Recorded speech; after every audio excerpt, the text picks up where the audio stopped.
didis esi ir nuostabus. Tu įdėjai į mūsų širdis tokius troškimus, kurių išsipildymas yra tik tavyje. Viešpatie, mes patys esame įrodymas, kad tai tu mūsų sukūrei. Nes net visas grožis, net visa meilė, kokią gali duoti žmonės, negali patenkinti to ilgesio ir to didžiojo troškimo. Nes išsipildymas yra Viešpatie tavyje. Mes dėkojame tau už visą kūrinyje, už tą grožį, kad mes galime matyti ir galime ilgėtis tavęs, ilgėtis amžinybės su tavimi.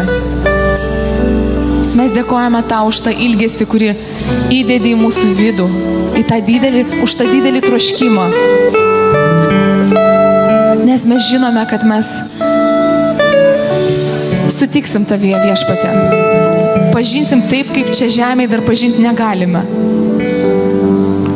Dėkojame, Viešpatie, kad tu jau dabar duodi mums patirti tavo artumą, tavo meilę, kad mes galime ilsėtis tavo glėbyje. Mes dar matom kaip per rūką, kaip per miglą. Bet ten yra balsas, kuris mus šaukia. Tu esi mūsų ganytojas ir mes mokomės pažinti tavo balsą ir sekti juo. Jėzau, tu geras ganytojas, o mes avis. Mokink mus, Viešpatie, girdėti tavo balsą, kad nepasiklysti. Girdėti tą nuostabiojo ganytojo balsą.